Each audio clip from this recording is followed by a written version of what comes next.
Som. Bom dia, igreja. A graça e a paz do Senhor Jesus, amém? É uma alegria estar com vocês novamente.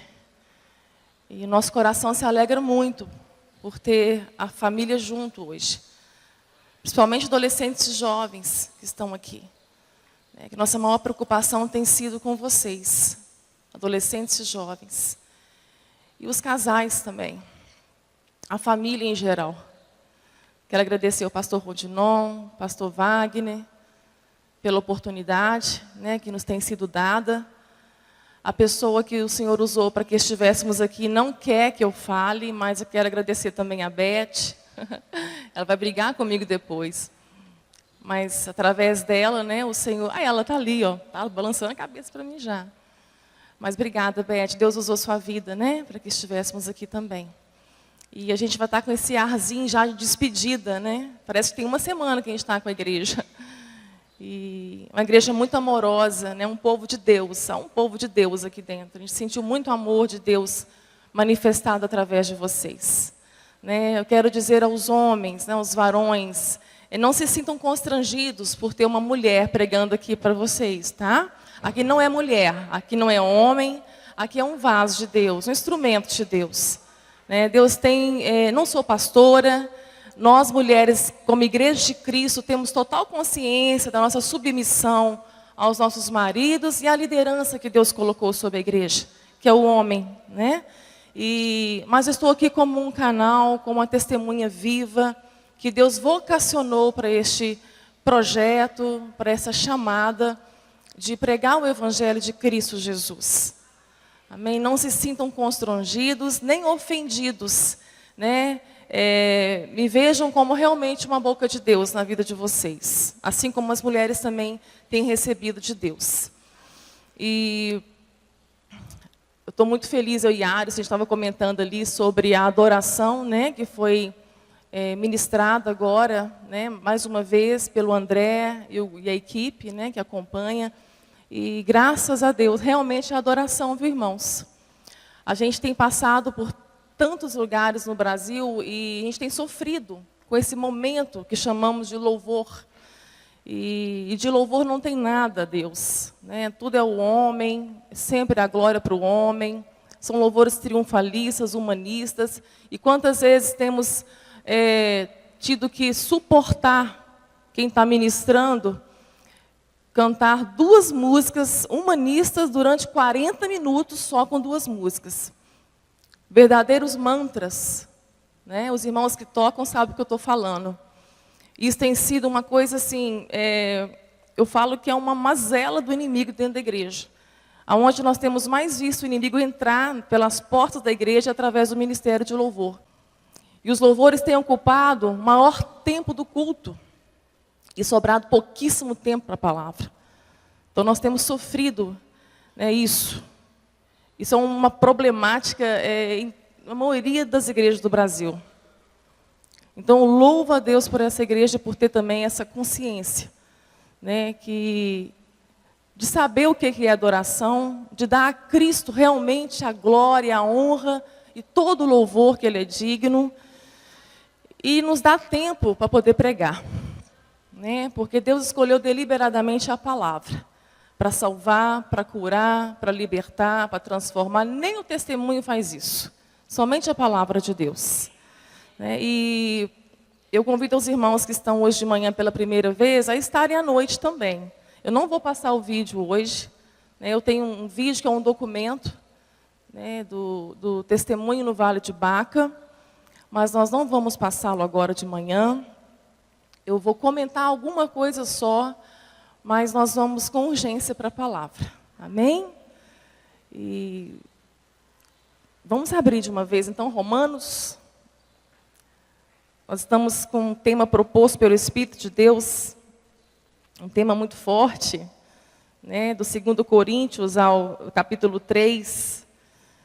E dentro desse tema nós vamos também comentar o Romanos 8. Romanos 8, a partir do verso 28. E fazendo menção ainda do tema, mas todos nós com cara descoberta, refletindo como espelho a glória do Senhor, somos transformados de glória em glória, na mesma imagem, como pelo Espírito do Senhor. O verso 17, ele diz assim: ora, o Senhor é Espírito, e onde o Espírito do Senhor está, aí a liberdade. Dentro do contexto desse tema, nós trabalhamos nele ontem, entendemos que Paulo está aqui denunciando mesmo o grande líder Moisés, que cobriu o rosto quando a glória de Deus ia embora. Quando ele não tinha mais o rosto resplandecente, aquela luz, porque ele estava diante de Deus. E quando ele descia do Monte Sinai, ele descia com o rosto resplandecendo de luz. E quando ele percebia que aquela glória era transitória, ele colocava um véu, porque ele dissimulava. Né? Ele estava dissimulando que ele ainda estava com a glória. E Paulo, ele vai abranger isso, colocando isso para nós como igreja, que muitas vezes a glória de Deus já se foi de nós, e nós estamos usando um véu ainda. O coração está endurecido, usamos máscaras. Mas aqui está dizendo que o Senhor é Espírito, e aonde o Espírito está, há liberdade. Há muitas pessoas que confundem esse versículo, achando que aonde o Espírito está, há liberdade. Então nós vamos cantar 2 horas, deixa o Espírito Santo à vontade, nós vamos pular, dar pirueta. Não é mesmo? Muita gente acha que o versículo está falando é isso, deixa o Espírito Santo à vontade, mas não é isso que o texto está falando. Aonde o Espírito está, há liberdade para Deus tirar esse véu do nosso coração e nos libertar da hipocrisia, da fé hipócrita, de fingimento que temos diante do Senhor. Não somos diferentes de Moisés. Muitas vezes estamos encobrindo o nosso rosto de nós mesmos. Estamos nos auto-sabotando e perdendo a oportunidade de sermos vistos como um espelho à imagem de Cristo Jesus, refletindo a glória do Senhor. Porque esta glória agora não é mais transitória. A graça de Deus que nos salva, nos permite agora viver da graça, pela graça, uma glória que nos transforma de um relacionamento inteiro com Deus e pleno, que não depende de culto no domingo, marcado na agenda à noite, mas é todos os dias com o Senhor. Não precisamos cobrir o nosso rosto. O que nós precisamos é rasgar o véu do nosso coração e deixar que Deus venha nos curar, como Ele tem feito desde ontem de manhã aqui, curando enfermidades de alma, cânceres de alma, câncer da fé. Eu só posso entregar aquilo que eu tenho recebido. E Deus me curou da fé fajuta, diluída que eu tinha de um falso evangelho. Uma fé produzida de um evangelho humanista, que me fez, como fez uma multidão de crentes no Brasil, idealizar um Deus para servir. Um Deus que tem que fazer a sua vontade. Não a dele, mas a nossa. Um Deus que tem que curar, um Deus que tem que prosperar. Um Deus que não pode deixar sofrer. Que Deus é esse? É o Deus que o falso evangelho tem pregado. Um Deus que dá tudo. E toda a palavra de Deus nós vamos encontrar um mesmo propósito. O propósito de Deus em nós é nos transformar à imagem de Cristo, queridos. Imagem e semelhança. Para que o mundo veja Jesus em nós. Paulo aos Efésios vai dizer que temos que chegar à maturidade, na unidade da fé, até que cheguemos à maturidade de varão perfeito. O padrão é Cristo, igreja. O evangelho é mais fundo. O negócio é mais fundo do que a gente pensa. Vamos sair dessa superficialidade que nós temos vivido na nossa fé, igreja. Nós temos pouco tempo. Eu prego com muito temor e tremor. Ainda muito imatura para compreender o que Deus estava querendo fazer e faz através das nossas vidas. Uma vez pregando numa certa igreja, bem no começo, a palavra não rompia naquela igreja. Eu pregava, era como se tivesse uma barreira muito grande, que é como que os corações estivessem realmente todos encobertos. Corações endurecidos. A palavra não fluía, como tem fluído aqui em tantos lugares que nós pregamos. Mas nessa igreja algo estava muito estranho. Eu comecei na pregação a orar ao Senhor, e pregando e falando: Senhor, o que é isso? O que está acontecendo? E era uma igreja linda, uma igreja completa, uma igreja tipo a igreja de Corinto. Tudo, tinha tudo, uma igreja completa. E o Senhor vai e fala comigo: filha, essa igreja não me ama. Essa igreja não tem amor por mim, ela ama a si mesma. Ela está cheia de amor por ela mesma. É isso que está acontecendo. Eu desci dali muito triste, muito angustiada, e ainda não compreendendo o que estava acontecendo. Eu não dormi naquela noite, domingo para segunda. Deu 4 horas da manhã, eu fiz uma oração a Deus. Eu falei: Senhor, eu quero pregar um outro evangelho. Esse evangelho mesmo, mas de uma forma mais doce. Não quero ficar brigando mais lá em cima, não. Eu quero que a igreja fique feliz, confortável, dê glória a Deus na hora que eu estiver pregando, levanta a mão, dá aleluia, dá uma rajada de língua, dependendo da igreja. Mas eu não quero pregar esse evangelho que eu estou pregando mais, não, Senhor. Está muito difícil, está muito pesado. E eu orei ao Senhor essa oração às 4 horas da manhã, segunda-feira. Quando foi à tarde, nessa segunda-feira, eu estava de carro com meu esposo, e nós vimos um senhor sentado na calçada. Parecia que ele estava bêbado. E eu vi aquele homem e falei com Aras: amor, para o carro. E nós descemos correndo. Eu sei que foi o Espírito de Deus que me fez fazer aquilo, porque eu já vi tanta gente depois cair na calçada e eu nunca mais parei. Mas aquele homem o Senhor nos fez parar. Algo que acontece na nossa vida que realmente a gente sabe que é Deus, porque é Ele que opera tudo. Né? Aquilo que foi lido: sem mim nada podeis fazer. Queridos, quando a gente acerta alguma coisa, não tem mérito nenhum nosso. É tudo o Senhor que opera em nós. Ele força o bem em nós. Você acha que faz alguma coisa boa que vem de você? Né? Não, é do Senhor mesmo. Foi o Senhor mesmo. Quando você faz alguma coisa ruim é porque você acertou, é você mesmo que está fazendo. Agora, quando você acerta, é a graça comum que está sobre o mundo e a graça maravilhosa que está sobre os filhos. Né? E Ele opera através de nós, tanto querer como efetuar. E Ele quis que a gente parasse naquele momento. Quando eu desci, aquele homem caiu no meu colo. Eu ajoelhei naquele chão, ele caiu, um senhor forte. Depois eu vim saber que ele tinha 60 anos de idade, 61 anos de idade. Estava bem vestido, caiu do bolso dele o isqueiro, o cigarro. Eu falei: o senhor bebeu? Ele falou: não bebo. Ele começou a apertar minha mão, e um olhar de muita dor, eu percebi que ele estava tendo um infarto. Os lados já estavam roxos, o rosto vermelho, mas o resto do corpo branco igual uma cera. E o peito endureceu.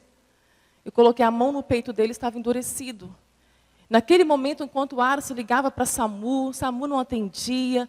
Aqueles 15 minutos que nós ficamos ali pedindo socorro, parecia que foi uma eternidade.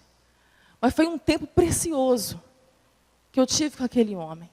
Eu perguntei: o senhor crê em Jesus? Ele: eu creio em Deus. Aí eu comecei a clamar por Jesus, pela vida dele. Eu falei: Senhor, em nome de Jesus, salva este homem. Salva este homem, Pai. E quando eu falava Jesus, ele abriu os olhos. Eu vi a alma daquele homem nos olhos dele. Uma alma de muita dor. Dor física e dor na alma. E ele fechava os olhos apertando, e apertava as minhas mãos com muita força. E quando eu começava e continuava clamando pelo nome de Jesus, pelo poder de Jesus, pelo sangue de Jesus, aquele homem abriu os olhos. Esse tempo parecia uma eternidade. Eu não sabia nem o que fazer naquele momento. Mas o socorro chegou. E ele foi levado. 1 hora depois, aquele homem faleceu. Mas o Senhor confortou os nossos corações.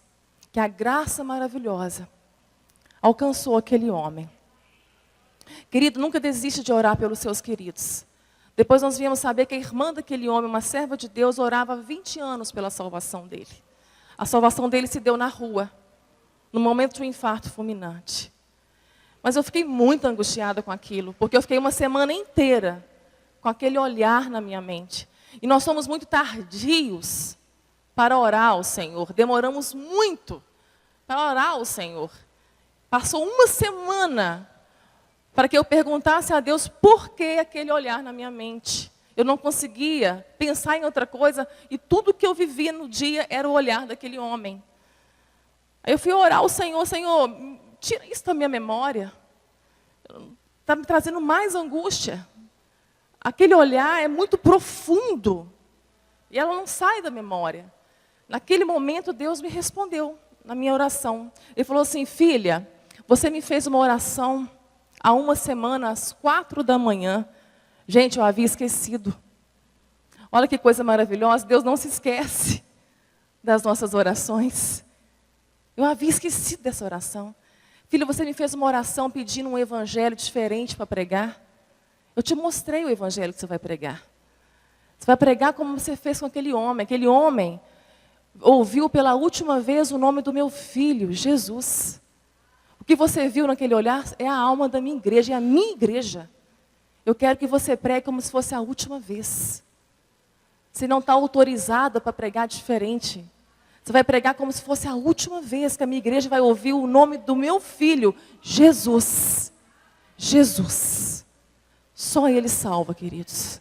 Só Ele salva. Só Ele salva. E Ele está aqui. Ele está aqui. Ele é o Deus da cura. Ele está aqui para nos curar plenamente. Ele vai nos levar curados, Ele vai levar uma igreja sadia. O Espírito de Deus está trabalhando para levar uma igreja sadia e curada.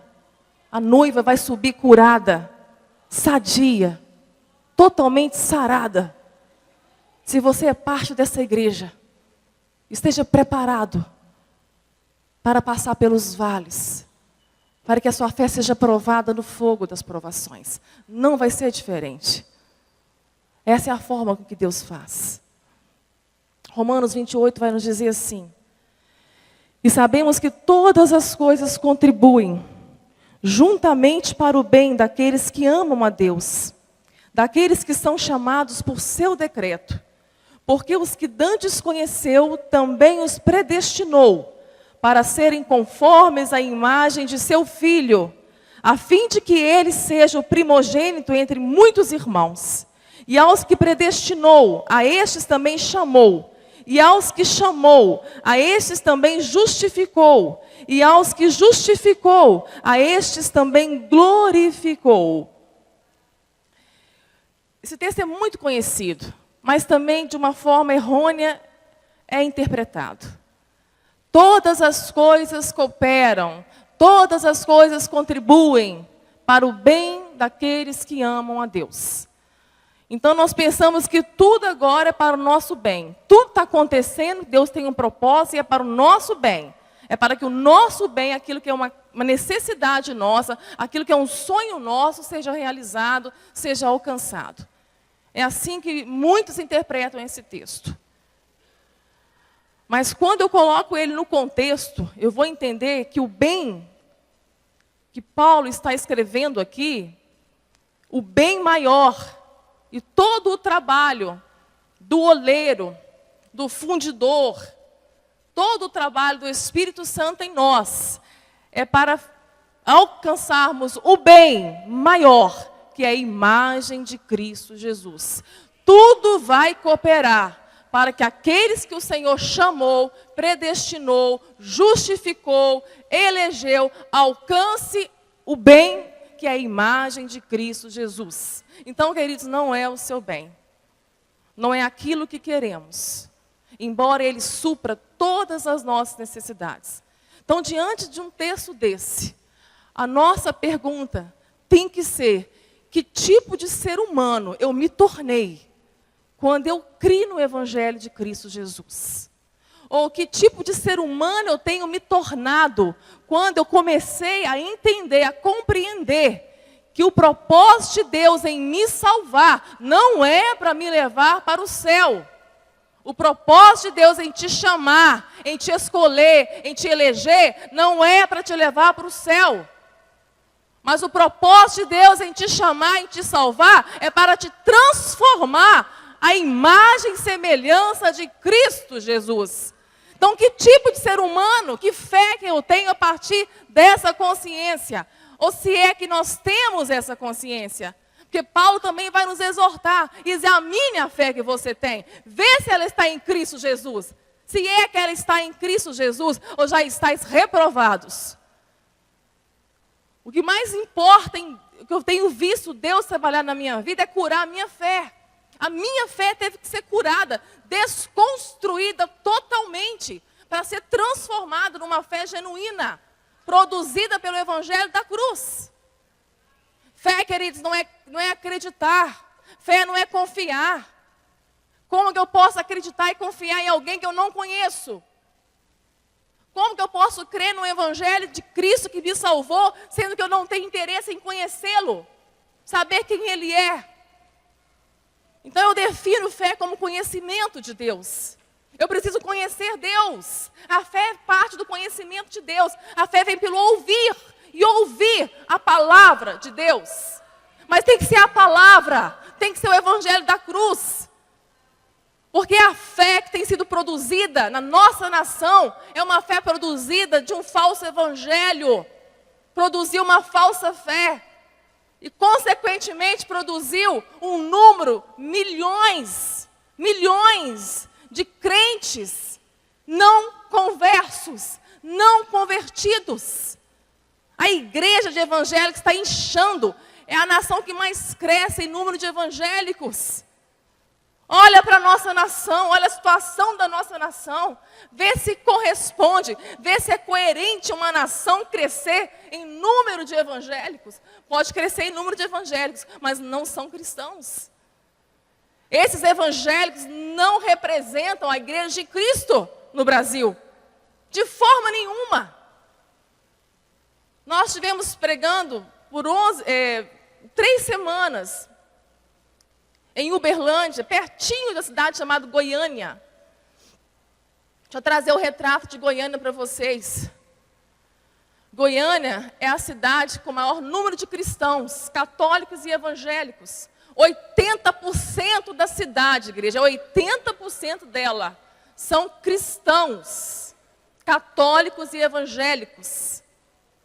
Goiânia é a cidade com o maior índice de suicídios. Enquanto o Brasil tem 27 e poucos por cento de divórcios, Goiânia é mais de 316% de divórcios. É uma cidade considerada violenta. Uma cidade que cresce em promiscuidade, em homicídios. Então vamos olhar com um olhar mais de discernimento. Que crescimento é esse? E vamos examinar, vamos colocar o espelho diante de nós mesmos e examinar que fé que eu tenho. Porque a fé que Deus coloca na vida de quem Ele salva é uma fé que vai te transformar, querido. A graça salvou, a graça é de graça, não houve participação nenhuma sua. E pela misericórdia do Pai, Ele nos deu a fé, ainda Ele nos deu a fé. E a fé é para nos transformar em imagem de Cristo. A fé que salva é a fé que nos transforma. É por meio da fé, não é por obras. Obras não transformam ninguém, não salvam ninguém. Mas uma fé que vem de Cristo, uma fé produzida do verdadeiro Evangelho, vai produzir obras para o reino de Deus. Porque uma fé também que não produz nada, fruto nenhum, é morta. Nós estamos com um apogeu de religiosidade e uma abstinência de fé muito grande. Eu costumo dizer que a fé, não se assusta com o que eu vou dizer agora, mas a fé dos demônios costuma ser melhor do que a fé de muitos crentes. Porque eles temem e estremecem diante de Cristo Jesus. Temer, ou seja, você pode ser cheio de conhecimento de Bíblia, você pode ter lido a Bíblia toda, você pode ter lido todos os livros cristãos, mas ainda assim você tem que nascer de novo. Você pode ter uma fé de intelecto maravilhosa. Os demônios também têm. E você pode ter uma fé de emoção que parece que o fogo só cai em cima de você. Tem gente que é assim. Tem igreja que as pessoas ficam constrangidas porque parece que o fogo só cai naquela pessoa. Só ela está cheia do Espírito Santo. Fé de emoção. Mas não transforma. Os demônios também têm essa fé. Está escrito lá em Tiago. Os demônios tremem e estremecem diante do Senhor. E muitas vezes nossa fé não nos faz nem temer e nem estremecer diante de Deus. Por isso que importa que a nossa fé seja curada, provada no fogo, levada para os desertos, forjada. Porque sem fé não é difícil, não é impossível agradar a Deus. É necessário que todo aquele que se achegue a Deus saiba quem Ele é, que o conheça. E Ele é abençoador de todos que o buscam. Essa fé que agrada a Deus não é uma fé para mover Deus em seu favor. Fé não move os braços de Deus. Fé não move Deus para você. A fé move você para Deus. A fé não muda Deus, a fé muda você. Nós confundimos muito fé com crença. Crença é o que está na maioria dos corações. Crença. Eu tenho fé em Deus que eu vou conseguir. Eu tenho fé em Deus que vai acontecer. Isso é crença. Eu tinha essa fé. Eu tinha fé em Deus que Ele ia me curar. Eu tinha muita fé na minha fé mesmo. Fé no meu mérito, no meu crédito, de achar que eu tinha feito muita coisa para Ele, que Ele ia me curar. Deus puxou meu tapete. Deus me moeu. Deus me desconstruiu. Um dos vales mais difíceis da minha vida. Numa doença grave. Até que Ele curou minha fé. Hoje eu sei o que é fé. A fé é de descansar na soberania dEle. Então, muitas vezes, a nossa caminhada, a nossa peregrinação, nós temos feito ela preocupados com as circunstâncias da vida. Em ter uma vida mais confortável. Uma vida sem sofrimento. Uma vida sem um diagnóstico ruim.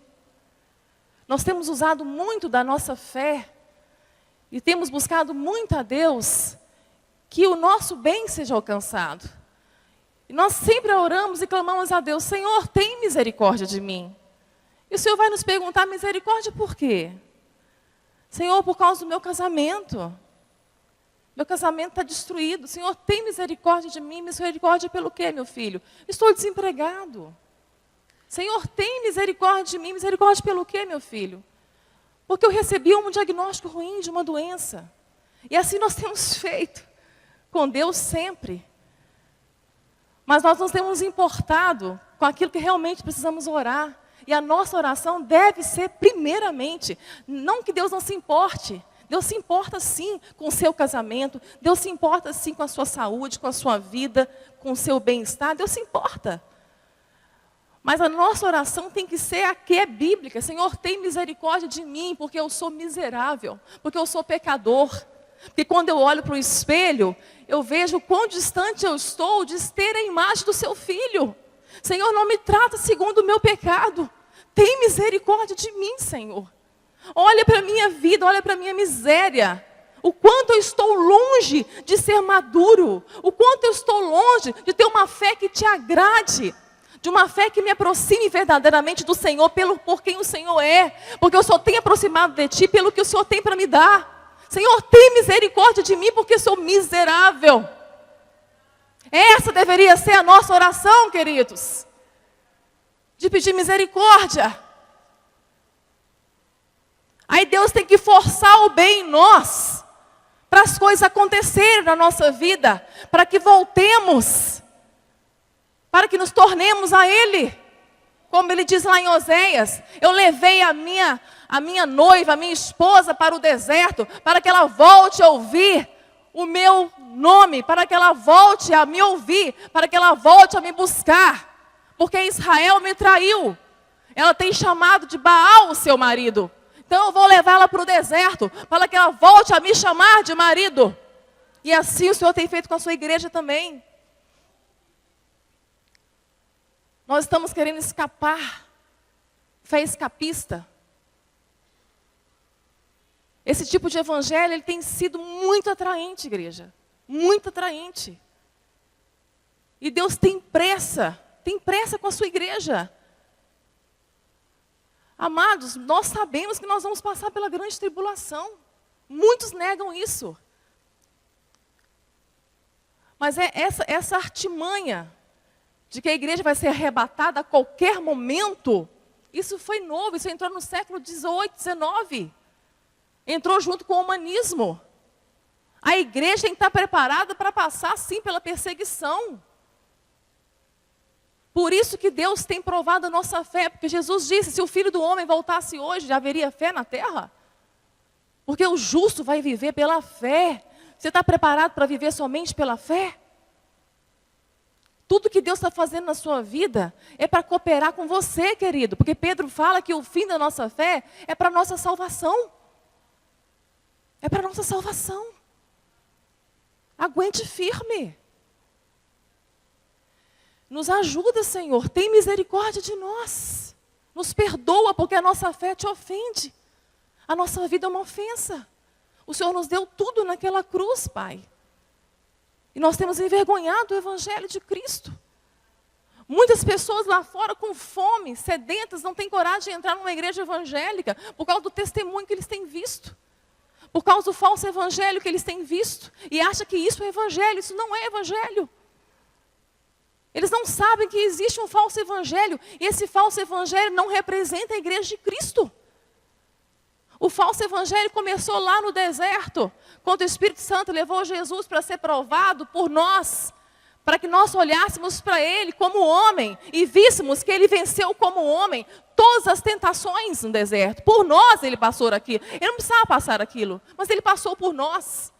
Ele sofreu as nossas aflições, Ele sabe o que nós sentimos. Por isso que lá em Hebreus nos diz que nós podemos chegar ao trono da graça, porque há um sumo sacerdote lá que conhece as nossas fraquezas, que se compadece por nós, porque Ele sofreu as nossas fraquezas. Ele conhece a nossa dor. Como eu poderia crer e confiar e descansar num Deus que não conhece a dor, mas Ele conhece a dor. Através do seu Filho, Ele nos deu o seu Filho para provar a nossa dor. Ele sabe, como homem, 100% homem e 100% Deus, Ele venceu naquele deserto. Mas o evangelho falso começou, foi ali, o cabeção da teologia da prosperidade, é Satanás, queridos.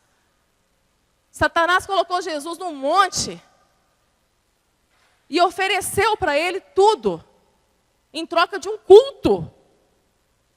Satanás tem feito isso nas igrejas, em troca de culto, de adoração, ele tem prometido tudo.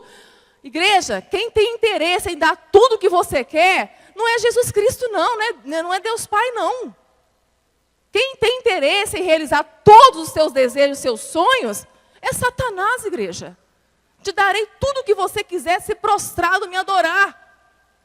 Há uma adoração sendo feita, um evangelho de Satanás, na nossa nação. Eu nem falo nação americana e Europa, porque eles deixaram de ser uma nação cristã há décadas. Eu vi pastores chorando nos Estados Unidos, chorando pelas ovelhas, pela igreja morna, de principados que está naquele lugar, nas mentes, onde o divórcio é uma epidemia, onde a insubmissão tem acabado com os casamentos lá. O Brasil está caminhando da mesma forma, do mesmo jeito, a passos largos. E Deus tem que forjar em nós o caráter de Cristo. Senão, queridos, a única coisa que nós conseguimos fazer por nós mesmos, sabe o que é? Nos afastar dEle. É isso que a nossa carne quer. A nossa natureza é perversa. Não há ninguém bom aqui, querido. Não há ninguém justo aqui. Se Cristo não nos justificasse na cruz, colocando sobre Ele a nossa transgressão e tirando a justiça dEle, nos vestindo da sua justiça, nós já teríamos sido consumidos, nós estávamos condenados ao inferno já. Não tinha volta, queridos. Jesus não morreu na cruz para te dar coisas, não. Ele morreu na cruz para te reconciliar com o Pai. Só Ele podia fazer isso e Ele fez. Ele fez por nós. Deus nos olha e nos vê justificado com um manto de justiça, com o próprio sangue do seu Filho. Este é o preço. O que você precisa fazer é adentrar na dimensão que Deus já abriu, o caminho novo e vivo desse evangelho lindo, maravilhoso, por mais estreito que seja, o evangelho que nos leva a Cristo, o evangelho que muda o nosso caráter, que transforma o nosso casamento, nossos filhos, que muda a nossa vida, que faz milagres em nós. É este evangelho. Em troca de nada, de sacrifício nenhum, de nenhum dinheiro, nem de campanha, não. De graça. A única coisa que Deus nos pede é: filho meu, dá-me o teu coração. É somente o teu coração, querido. Se ouvires minha voz e me obedeceres, todas as bênçãos virão sobre ti e te alcançarão. Mas o nascido de novo, ele faz isso naturalmente.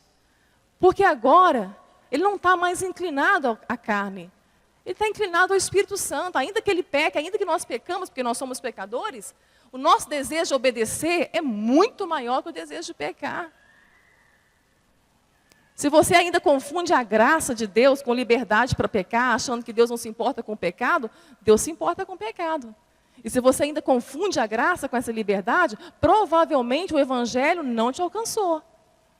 Porque o maior sinal da graça de Deus na vida de um converso é quando ele transgride um princípio bíblico, vem a tristeza, vem o arrependimento na mesma hora. E essa tristeza, segundo Deus, tristeza que Deus permite a gente sentir, até isso Deus tem que forjar em nós, para que possamos nos arrepender logo, confessar os nossos pecados. E se confessarmos nossos pecados a Deus, Ele é fiel e justo, não só para nos perdoar, mas para nos lavar também. Ele nos purifica desse pecado. Ele lança no mar do esquecimento. Ele não se esquece não, mas Ele não imputa mais o pecado a nós. É assim que temos que perdoar também. Mas se você acha que você pode pecar e você peca, e não há arrependimento, e tem satisfação no pecado, e continua pecando, inclinado para pecar, querida, a graça não te alcançou. A graça ainda não te alcançou. Eu recebi um áudio de um irmão muito simples. E ele, nesse áudio, ele contava uma visão que ele teve. Ele estava dormindo, Deus o acordou, e em visão, Deus mostrou àquele irmão as casas de muitos crentes. Era de madrugada. E Deus destelhou as casas e viu muitos crentes dormindo. E o Senhor perguntou para ele: filho, o que você vê? Eu vejo os irmãos dormindo, pai.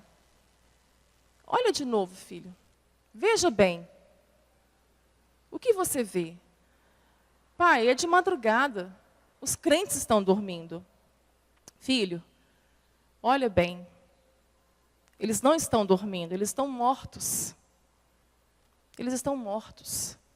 E de repente, naquela visão, Deus leva aqueles crentes. E eles estão agora num lugar de lama, numa fila de milhares e milhares e milhares de crentes. Indo, condenados ao inferno. Nós temos visto essa artimanha do inimigo dentro da igreja, queridos. O inimigo não tem problema nenhum com você dentro da igreja. Nenhum. Há muitas pessoas achando que são salvas, porque nasceram na igreja, batizaram na igreja, cresceram na igreja, têm ministérios na igreja, cantam, pregam, têm liderança, envelhecem na igreja, morrem, têm um culto fúnebre lindo na igreja e acordam no inferno. Imagina, porque foi a vida toda da igreja, nunca foi de Cristo. A preocupação com nossos filhos tem que ser essa. Porque nossos filhos nascerem na igreja, isso não é segurança que eles estão salvos, igreja. Os maiores evangelizadores dos nossos filhos não é retiro, não é acampamento, não é culto, não é pastor, não é professor de escola dominical, não, é pai e mãe. É o exemplo, nada supera um exemplo bem dado. Nada supera o exemplo bem dado dos nossos filhos. Uma família fraca enfraquece a igreja, queridos. Família fraca, igreja fraca. Aí nós olhamos para a nação fraca, escolas fracas, sociedade fraca, política fraca. Por que o inimigo tem tanta fome de destruir os casamentos, destruir os relacionamentos dentro de casa? Porque é a espinha dorsal da civilização. É o projeto de Deus. É o maior projeto de Deus, amados. Quando você pega lá em Êxodo, em Gênesis 18, no verso 19, nós vamos ver a chamada de Abraão. Deus não está chamando Abraão aqui para implantar igrejas, para sair pregando o mundo todo. Olha a chamada de Abraão. O pai de muitas famílias. Uma promessa de ser pai de muitas famílias. Pai da fé. O grande Abraão. Exemplo para nós de fé. Mas olha a chamada de Abraão no capítulo 18, no verso 19. Porque eu tenho conhecido que ele há de ordenar os seus filhos e a sua casa depois dele, para que guardem o caminho do Senhor. Deus está chamando Abraão primeiramente para ordenar os seus filhos e a sua casa depois dele. Aí nós vamos pegar o exemplo de Moisés. Moisés, um grande líder. Talvez uma chamada maior que de Moisés no Antigo Testamento não tem. Moisés, ele sabia tanto da sua chamada que ele profetiza que Deus ia levantar um profeta como ele. Ele estava se referindo a Cristo Jesus. Ele sabia quem ele era. E Moisés estava agora indo, no capítulo 4, no verso 24, indo para libertar o povo. Um ministério grandioso de ser líder de uma grande nação. Olha o que Deus vai fazer, olha como é que Deus está se importando com isso, com os nossos ministérios eclesiásticos. Olha como que Deus se importa com isso. Olha onde está o maior ministério para Deus.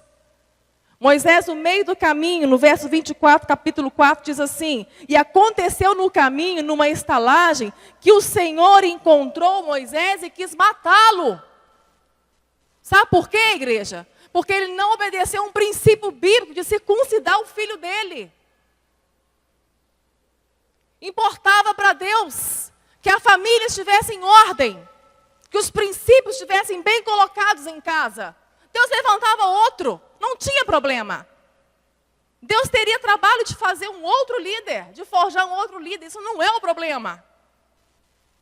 O diabo não tem medo que a gente pregue, ele teme o que a gente vive.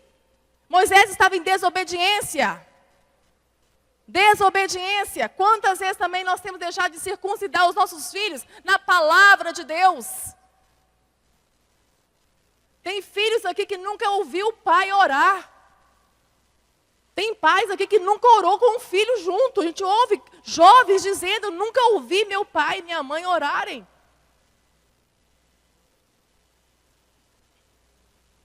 Amados, nossos filhos precisam de pai. Não é de pastor, não é de líder, não, é de pai e de mãe. Nós vamos pegar a história, o exemplo de Noé. Noé pregou por mais de 120 anos enquanto construía a arca. Muitos acham que Noé fracassou na pregação dele, né? Ninguém entrou na arca, ninguém, só a família. Para mim é o maior exemplo, para mim e para o Ares, a gente ama esse exemplo de Noé. Ele colocou toda a família. Meu Deus! Se você construir uma arca, pelo menos o seu cônjuge entra. E será que os filhos entram? Nós estamos em construção. Jesus fala que nos dias finais, nós estamos no fim dos dias, queridos. O fim dos tempos começou quando Jesus pisou a terra. Nós estamos no fim do fim. Nós estamos chegando ao fim do fim.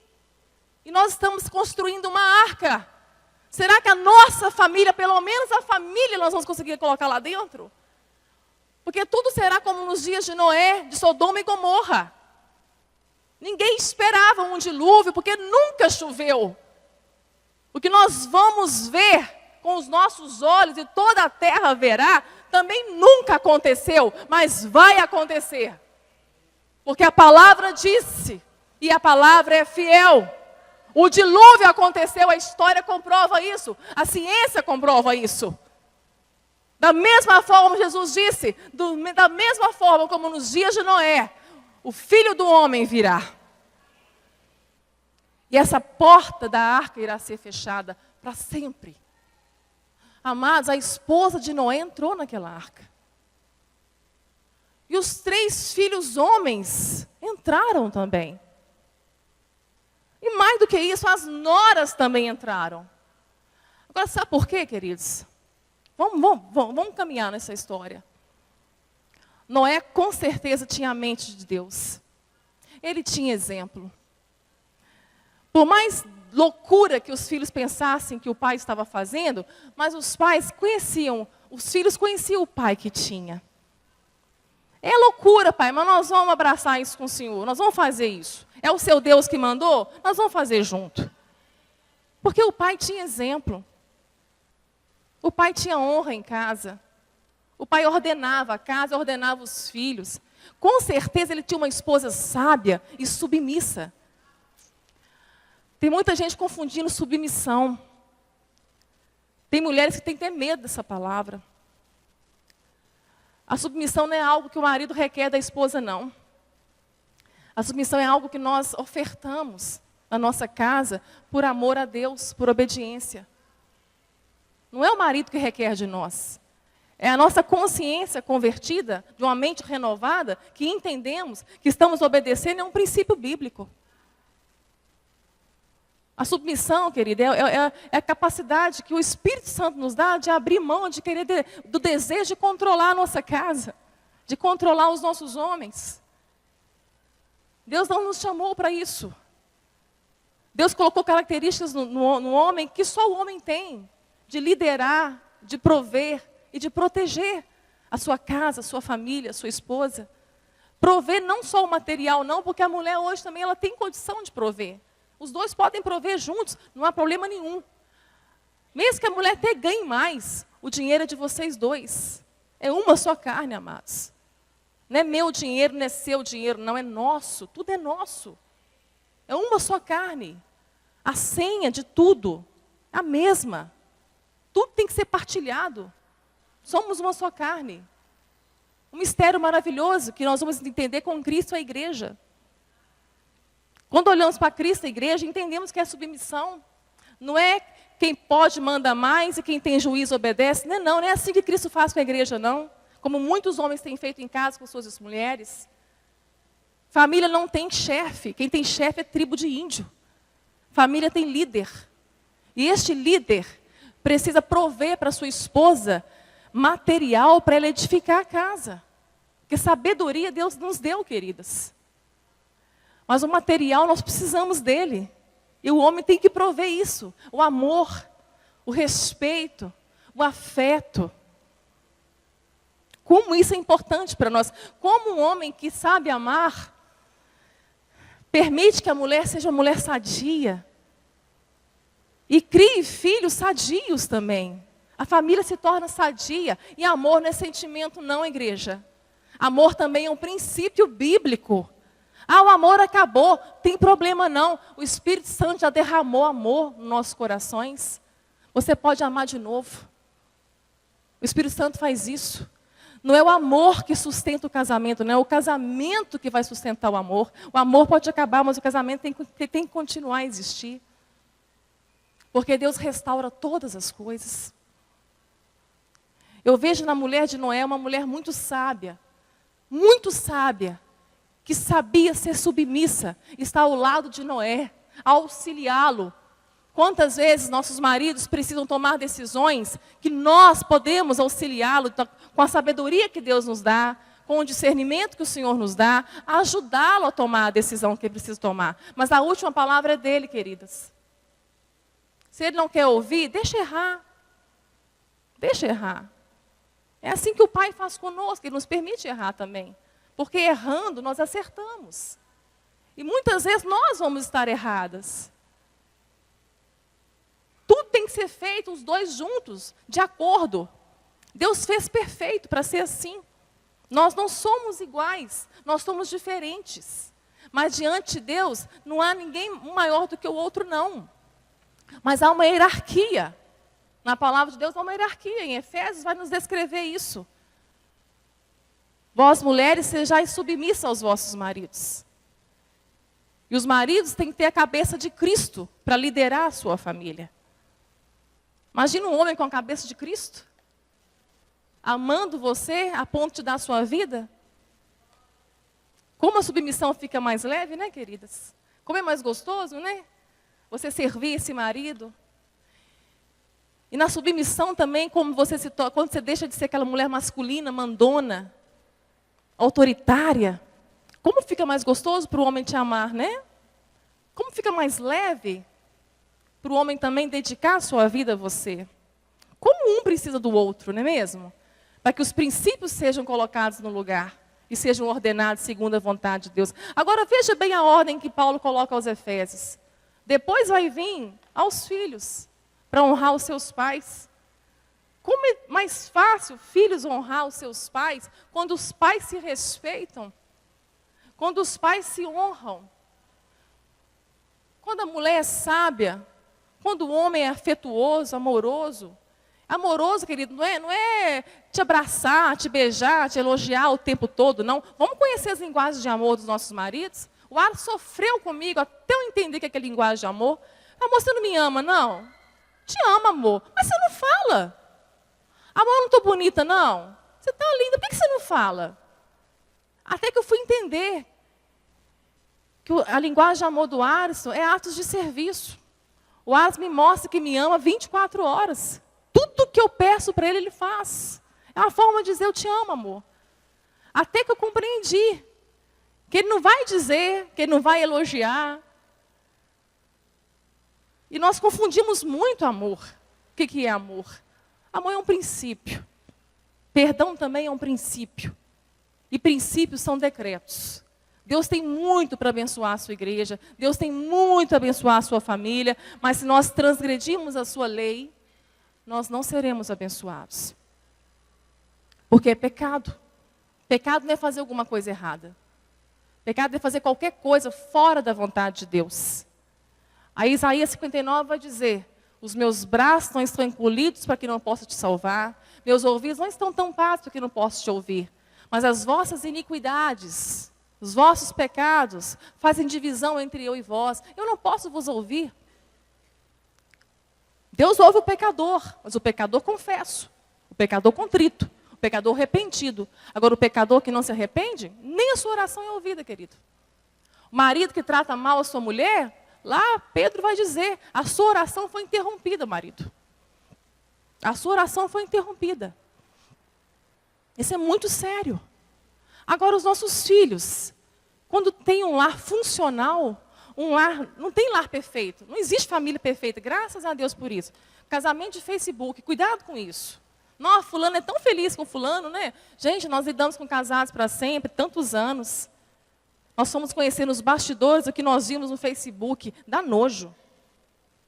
Dá raiva.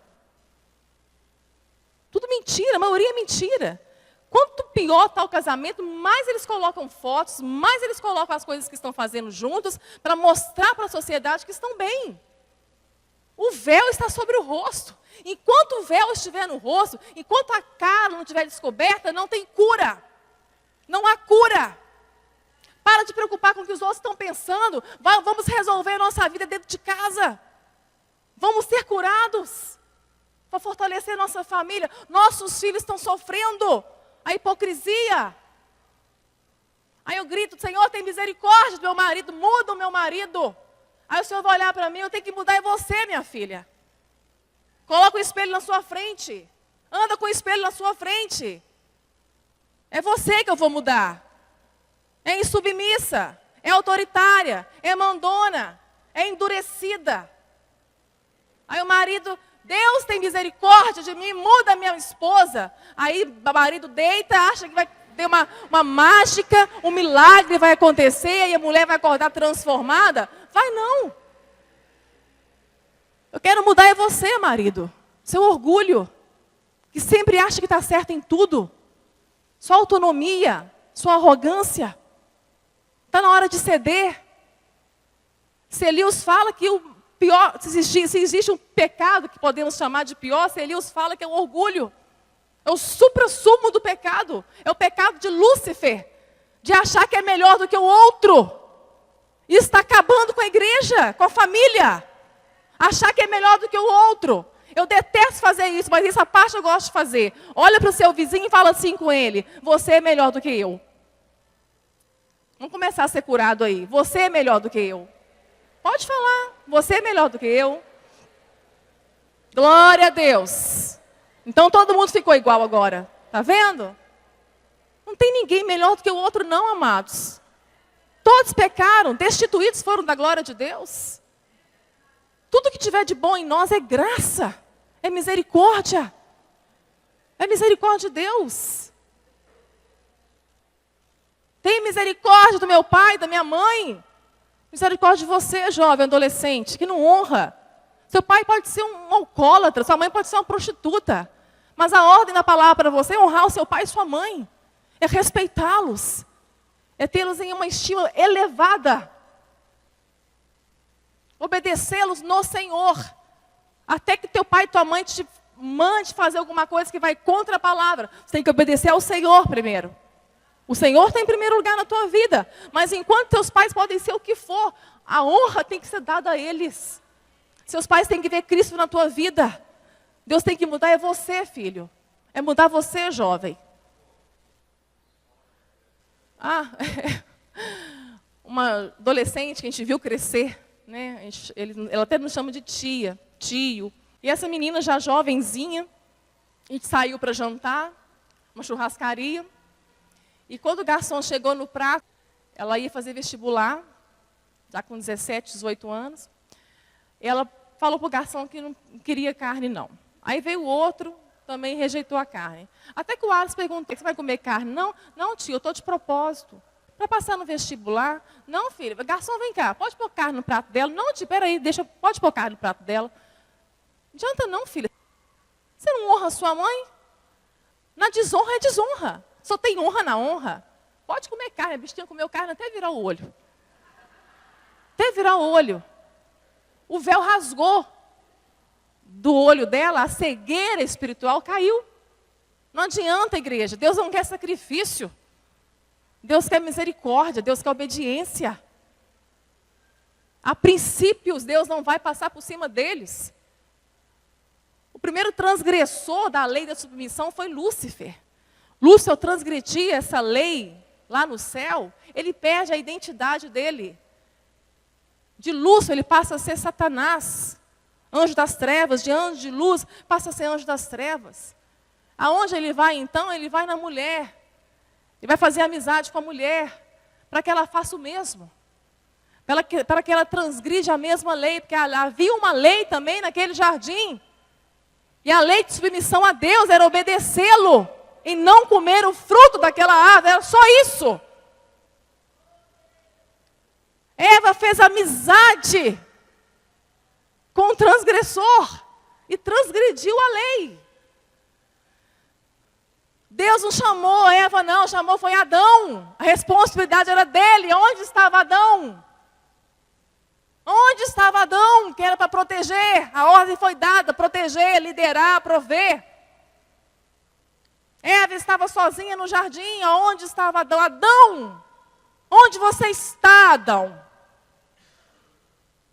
Caiu sobre Adão. Responsabilidade da sua casa é você, marido. Deus vai cobrar de você, pai. Todas as vezes que transgredimos a lei da submissão, amadas, estamos fazendo aliança com o inimigo. O inimigo estamos chamando de amigo. E o diabo tem roubado o lugar dos pais, dos maridos, da casa, da família, no momento mais crucial dos filhos. E muitos filhos estão perdendo identidade sexual por causa disso. Nós atravessamos os vales com muitos homossexuais, igreja. O amor que Deus nos colocou nos nossos corações por eles é muito grande. Porque nós sabemos o sofrimento deles. Há muitos jovens sinceros, lutando contra a homossexualidade. E você vai ver o pano de fundo.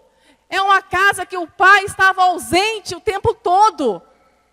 Omisso, mesmo presente. E a mãe se tornou a cabeça da casa. Tudo errado. Tudo que Deus coloca como princípio não é para o seu mal, não é para o seu bem. Deus sabe, Ele vê lá na frente o que pode acontecer numa transgressão, amados. Pregando nas igrejas, quantos homossexuais nos procuram depois? Vocês não imaginam quantos homossexuais estão no meio da nossa igreja? Filhos que nasceram na igreja. Muitos estão sofrendo, mas muitos estão dissimulados. Muitos não se arrependem. E querem o ministério a qualquer custo, até casam. Estamos enfrentando barras com isso, pastor.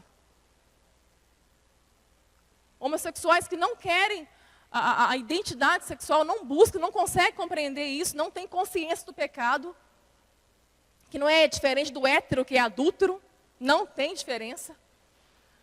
Mas é uma situação que nós temos que lidar com muita responsabilidade, muito amor, porque é uma situação que começa desde a primeira infância, na perda da identidade sexual. Por isso nós perguntamos para os homossexuais, quando começou, eles falam, eu nasci assim. Porque a memória mais longe que eles têm é de uma infância, já lutando com isso. E no caminho de muitos vem o abuso sexual, vem a molestação. Uma vez pregando em uma cidade, o homossexual me procurou depois. Já estava na igreja há 4 anos. Ele dizendo, Maricela, não consigo. Eu vim de um relacionamento de 5 anos de namoro com um homem casado. Eu estou na igreja há 4 anos, eu não consigo me libertar, não tem jeito. Meu milagre não chega. Eu já fiz de tudo, já fiz campanha, e foi falando, né? Eu fui ouvindo ele. Eu já fiz tanta coisa, e eu pensei, já subi monte, não sei quantas vezes, buscando o milagre. Até que eu vi que eu pensei assim, vou batizar, vou descer as águas, e quando eu subir, eu vou subir homem, com desejo por mulher. Só que eu batizei e nada aconteceu. Eu falei assim, não, ainda bem, porque se tivesse acontecido alguma coisa nessa água e você batizou, e aconteceu de você não ter mais tentação na área da sua fraqueza, eu ia batizar nessa mesma água também, meu filho. Porque Deus não tem filhos prediletos, não. Seu milagre não vai cair do céu. Você está vivendo uma formatação na sua sexualidade desde criança. Aí ele foi me contar, queridos, com 5 anos de idade, o pai era alcoólatra. Isso vai muito da forma que o filho reage. Porque o sofrimento, querido, não causa homossexualidade. Sofrimento não causa trauma. Sofrimento não causa ferida. É a forma com que nós reagimos a isso. Então, numa família de muitos filhos, talvez um pode ser homossexual, os outros não. Porque ele sentiu mais. Ele reagiu mais à ausência do pai, à passividade, à omissão paterna. Houve um luto existencial dele muito grande e ele não soube lidar com isso. E a mãe super protegeu aquele menino. Então há sempre um contexto que tem que ser entendido. Nesse caso, o pai era alcoólatra. E aos 5 anos de idade, aquele menino ia buscar o pai caído nas valas. Nas valas da roça. De madrugada, o pai caía na vala. E a mãe mandava o menino buscar, menino de 5 anos. Um dia, o vizinho viu isso e começou a falar com ele, eu te ajudo. Eu levo seu pai, mas eu tenho que dormir com você. Ele ajudava aquele menino começou a ser abusado com 5 anos de idade. Já havia um cenário ali de uma perda de identidade sexual. O resto estava fácil. O resto foi fácil. Desde os 5 anos de idade, desde os 2, 3 anos de idade, aquele menino estava lutando. Eu caminho com ele há 2 anos já. Praticamente todos os dias a gente conversa. Mesmo ele sendo de outra cidade. Realmente, me dispus, eu entendi essa chamada também em relação à homossexualidade, tanto para o lesbianismo, como para homem, como para mulher. E com o tempo ele foi entendendo que a luta seria diária. A gente acha que a heterossexualidade encobre uma multidão de pecados. Não é não. Tem muito hétero aí da mesma situação, adulterando, fornicando, viciado em pornografia, em masturbação. Vamos colocar o espelho na frente da gente. A situação da homossexualidade é muito mais séria, queridos. Não é uma coisa que eles quiseram, não. Não é uma opção deles, não. É um comportamento adquirido. Precisam de ajuda. A igreja precisa se preparar para isso. Buscar discernimento de espíritos. E ajudar essas meninas e rapazes. E queiram ajuda, peçam ajuda, porque Deus te fez mulher. Deus te fez homem, Ele autorizou você a nascer como homem e como mulher, para um propósito maravilhoso, magnífico, para manifestar a glória do Senhor. Hoje, esse rapaz está totalmente transformado. Totalmente transformado, não tem mais desejo por homens. Procura uma namorada, ele está, cheio de meninas no pé dele. Gatinho. Vai fazer residência agora, menino de Deus. Mas que lutou, rompeu com pornografia, rompeu com masturbação, rompeu com amizades, rompeu com tudo que fazia ele cair. Com tudo. Da mesma forma para nós que somos héteros. Fugir do pecado, fugir da prostituição, queridos. É uma ordem. Até que tudo seja realmente completo, formado em nós. Tudo vai cooperar. Tudo vai cooperar para isso, amados. Voltando lá, terminando a história de Noé, os filhos entraram, amados, porque havia um lar funcional. Mas não só os filhos, não as noras. Olha que sogra maravilhosa, né? Que sogra maravilhosa. Será que a sua nora entra na sua arca? Será que seu genro entra? Será que seus filhos entram? Será que seu esposo entra? Sua esposa entraria? Faça essa pergunta para você. Vamos parar de viver uma vida de igreja, de 4 paredes, e pensar o que é realmente ser igreja. Igreja somos nós. Vivermos como igreja lá na nossa casa, onde o culto começa, onde o culto é verdadeiro. Isso é ser igreja. Amém. Acho que eu vou encerrar, né? Senão a gente vai falar aqui até meio-dia. Oi? Pode mais um pouquinho, pastor? 5 minutos? Amém. Glória a Deus. Vamos encerrar. E que o Senhor traga cura para o teu casamento, para os teus filhos. Teus filhos precisam muito de vocês. Não tenham vergonha de pedir perdão, pai e mãe. Perdão traz cura para os seus filhos, sabia? Pais, peçam perdão. Filhos, peçam perdão para os seus pais. Perdão traz cura. Cônjuge, perdoa sua esposa. Mulher, perdoe seu marido. Salva teu casamento, salva tua família. Coloca a tua família na arca. É o bem mais precioso que Deus te deu. Meu maior ministério não é pregar a palavra. O que adiantaria eu pregar e ganhar o mundo todo se eu perdesse o meu marido? Meu maior ministério é o Ariston. É isso que Deus mostrou para Moisés. É isso que Deus mostrou para Abraão. Nosso maior ministério é o cônjuge. É o cônjuge. Você pode, querido, ser bem-sucedido em todas as áreas da sua vida, mas se fraquejar na sua família, você fracassou na área mais importante da sua vida. Tenha tempo para a sua família. Eu trabalho demais para dar o melhor para os meus filhos, mas seus filhos querem é você. O melhor que os seus filhos querem é você. Não são os bens materiais. Eles estão recebendo, mas não dão valor nenhum a isso. No final, isso não é importante para eles. Eles se sentem até comprados. Dê você para eles, seu tempo de qualidade. Nem que seja meia hora, 20 minutos. E outra coisa, nós estamos quase na hora do almoço. Uma sugestão para vocês de Deus. A minha idade, a idade do Ares, e os que estão mais aí de 40 anos, talvez seja a última geração que comeu à mesa. Está faltando voltar para a mesa, família. Volta para a mesa. A mesa é sagrada. Ali é um culto que agrada a Deus. Quando você coloca aquela toalha, arruma os pratos, os talheres, ou o café da tarde, coloca as xícaras, faz um cafezinho. Em algum momento do dia, volta para a mesa. Coloque a mesa. Há uma pesquisa científica nos Estados Unidos que comprovaram que filhos, adolescentes, que comeram à mesa com seus pais, não é nada religioso não, não é pesquisa cristã não. Adolescentes que comeram à mesa com os pais, tiveram convívio, relacionamento com os pais à mesa, foram adolescentes menos suscetíveis a drogas, a prostituição.